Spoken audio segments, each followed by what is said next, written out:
시설이나 건물을 관리하시는 분들이라면 오늘 내용 정말 중요합니다.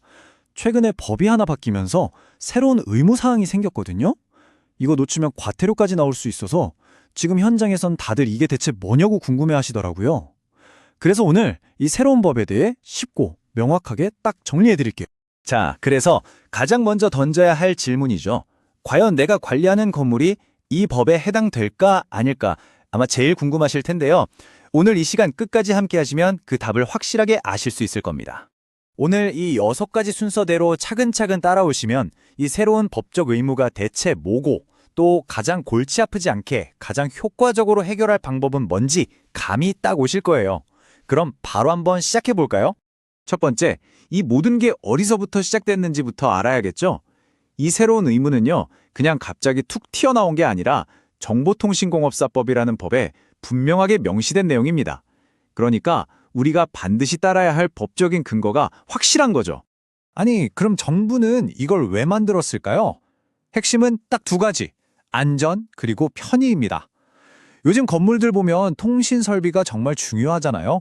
이 설비들이 안정적으로 문제 없이 돌아가게 만들어서 결국 그 건물을 쓰는 우리 모두가 더 안전하고 편하게 지낼 수 있도록 하자는 게 이 법의 진짜 목적입니다.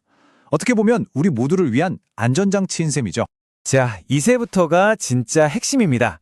그래서 도대체 누가, 뭘, 언제까지 해야 하는 건지 가장 궁금해하실 그 구체적인 내용들을 하나씩 꼼꼼하게 파헤쳐 보겠습니다.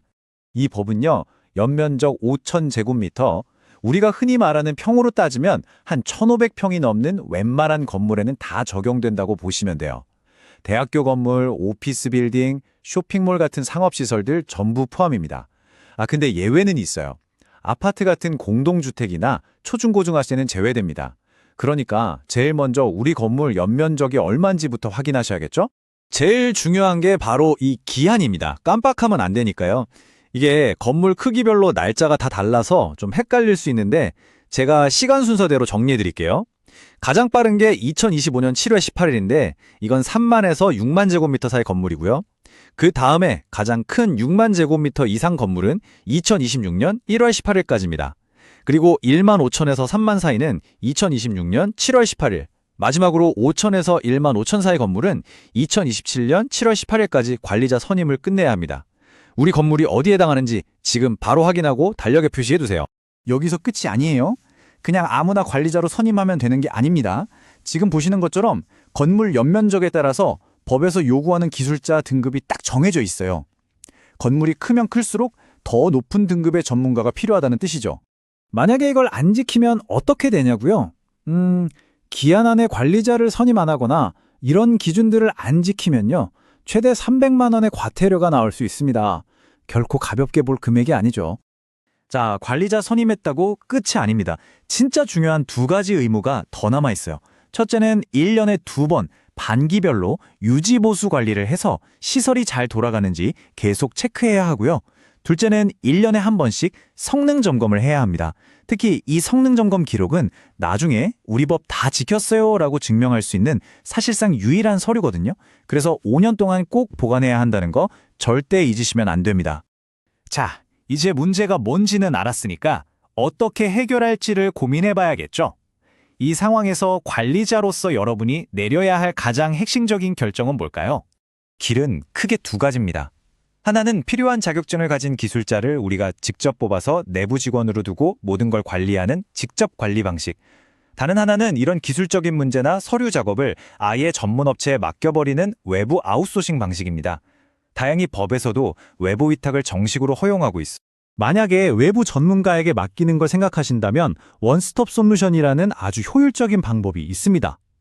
말 그대로 이 복잡한 법적 요구사항들을 가장 쉽고 편하게 해결할 수 있는 지름길 같은 거죠.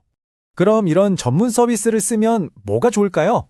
일단 우리가 직접 찾으려면 정말 힘든 특급, 고급 기술자들을 바로 쓸 수 있다는 거. 그리고 관리자 선임부터 유지보수, 성능점검 보고서까지 알아서 다 챙겨주니까 과태료 맞을 걱정을 할 필요가 없죠. 결국 시설은 최상의 상태로 유지되고 관리자인 우리는 골치 아픈 일 하나 덜고 마음 편히 다른 중요한 일에 집중할 수 있게 되는 겁니다. 자, 그럼 이 전문 서비스라는 게 구체적으로 어떤 것들을 해주고 그래서 비용은 또 얼마나 드는지 가장 현실적인 부분을 한번 들여다보겠습니다. 지금 보시는 표가 가장 많이들 선택하시는 선임 플러스 유지관리 패키지의 월별 요금 예시인데요. 보시는 것처럼 건물 크기, 그리고 거기에 필요한 기술자 등급에 따라서 비용이 책정되어 있는 걸 볼 수 있습니다. 이 월별 요금이라는 게 단순히 관리자로 이름만 올려주는 게 아니에요. 처음 시작할 때 전문가 컨설팅부터 시작해서 2달에 한 번씩 기술자가 직접 건물에 와서 점검을 하고요. 1년 동안 어떻게 관리할지 계획서도 만들어주고 법적으로 꼭 필요한 반기별 점검 보고서까지 전부 다 만들어서 챙겨줍니다. 실질적인 관리가 다 포함된 거죠. 바로 이 한 문장이 이 전문 서비스가 뭘 해주는지를 정확하게 보여줍니다. 최소한의 비용으로 법은 완벽하게 지키고 우리 건물 시설은 안정적으로 운영하는 것. 이게 바로 전문가 솔루션의 핵심 가치라고 할 수 있겠습니다. 자, 이제 알아야 할 정보는 거의 다 확인했습니다. 그럼 이제 뭘 해야 할까요? 아, 그렇구나 하고 아는 데서 그치면 안 되겠죠? 이제는 행동으로 옮길 시간입니다. 너무 복잡하게 생각하지 마세요. 오늘 당장 단 2가지만 하시면 됩니다. 첫째, 서류를 찾아서 우리 건물의 정확한 총 연면적을 확인하세요. 그리고 둘째, 그 면적을 기준으로 아까 봤던 표에서 우리 건물 마감일이 언제인지 찾아서 달력에 크게 동그라미 쳐넣는 겁니다. 일단 거기서부터 시작하는 거예요. 마지막으로 이 질문을 한번 드려보고 싶습니다. 이 새로운 법을 지키기 위해 드는 돈과 노력을 어쩔 수 없이 써야만 하는 비용으로 생각하시나요? 아니면 우리 건물의 안전과 가치를 한 단계 더 높이는 똑똑한 투자라고 생각하시나요? 아마 이 관점의 차이가 여러분의 다음 행동을 결정하게 될 겁니다.